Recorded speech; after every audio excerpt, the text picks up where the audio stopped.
Salut les Newf, aujourd'hui un nouveau sujet de vidéo anecdotique juste pour vous. Ici je vous emmène en Italie, à Rome. Nous venons d'atterrir et c'est le soir, on devait aller se loger. Nous avions réservé l'hôtel Hilton qui est l'hôtel de l'aéroport. Jusque là, tout est cool, on sait se permettre un bel hôtel de luxe, on est très content.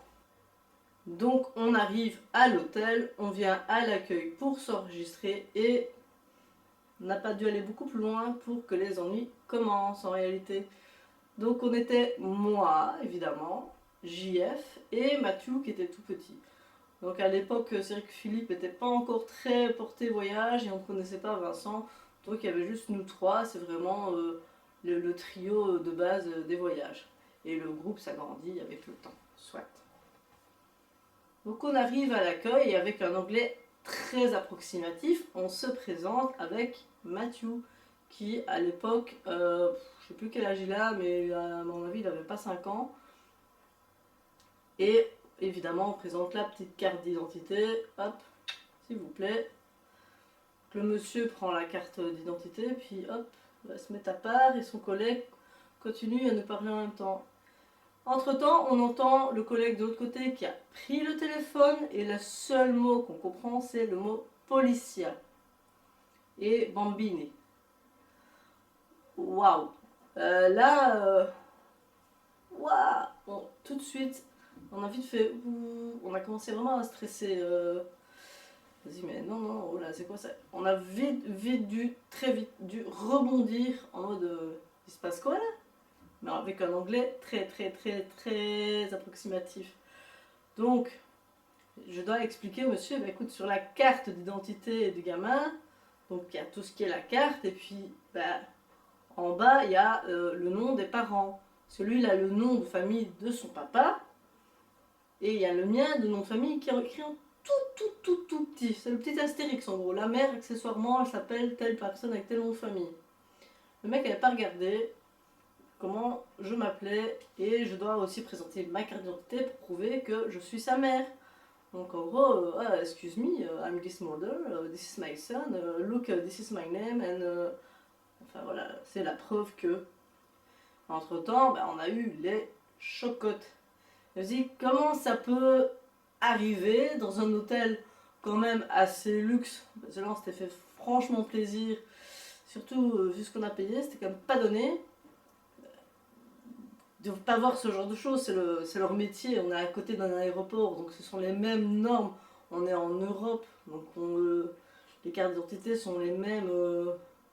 Ils ont l'habitude de voir des personnes passer, des familles passer avec des justificatifs parentaux, tout ce que tu veux. Donc j'avoue que cette expérience-là, ça nous a déçus du point de vue de tiens, on nous a pas fait confiance. Puis en plus, Mathieu et moi, on se ressemble assez fort physiquement.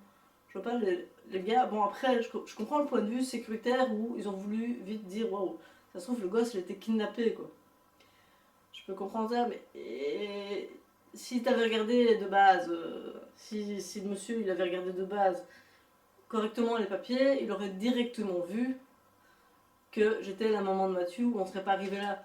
Du coup, bah, si je retourne à Rome, je vais peut-être pas forcément avoir envie de retourner dans cet hôtel-là. Pourtant, le reste de l'hôtel, c'était très sympa. Après, bon, j'ai été maintenant dans d'autres hôtels du même style et où j'étais mieux, où j'étais moins bien en fonction des prix, etc. Bon, au niveau catégorie prix, j'ai préféré ici, pas loin, un logement insolite. Après, voilà, le logement insolite, il est au fin fond des bois, que la chambre qu'on a eue, elle est juste à côté d'un aéroport international. Donc je comprends que le prix varie. Et ce que je comprends pas, c'est le comportement des deux mecs de l'accueil qui n'ont pas vu ça alors que c'est la base de leur métier. Et je trouvais ça assez triste. Même si maintenant on en rigole avec le temps, mais j'ai toujours un peu mauvaise. Hein. J'avoue, je pense que ça se voit à travers ma façon d'en parler.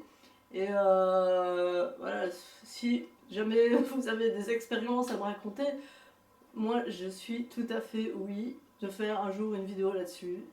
Je peux très bien faire des vidéos avec des anecdotes d'autres personnes, d'autres voyageurs, des choses qui se sont passées que ce soit positif comme négatif. Franchement, ça c'est un sujet de conversation que j'adore, je pense qu'on s'en doute, ça se voit chez moi. Ce sont les sujets de conversation, d'anecdotes de voyage, ça c'est toujours... on est toujours dans un côté un peu rocambolesque au point de vue où on se rend pas compte du truc, on se dit waouh c'est une bulle énorme, mais paf, comme ça sur 2 secondes, policier à Bambini, oh, il nous fait quoi le gars? Ah, il m'a fait flipper. Enfin, soit, c'était pas une très très longue expérience, mais mon cœur il a battu très très fort ce jour-là, parce qu'on parle quand même de mon fils que j'aime très fort et que j'emmène partout avec moi dès que possible en voyage. C'est voilà, c'est mon grand bébé, hein, même si là c'est plus du tout un bébé. On a eu très très peur pour lui, peur pour nous, d'avoir des problèmes en plus. Dans une autre langue, c'est toujours compliqué de s'expliquer. Là, on avait la chance d'encore arriver à s'arranger en anglais.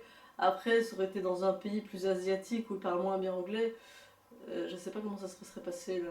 Je ne veux pas savoir. Voilà. Toutefois, si cette vidéo vous a plu, n'hésitez pas à liker, laisser un petit commentaire, vous abonner, juste là. Pouf. Voilà, c'est fait. Merci beaucoup. Et en attendant, n'oubliez pas que rêver sa vie c'est une chose, mais vivre ses rêves c'est quand même mieux. Salut les news!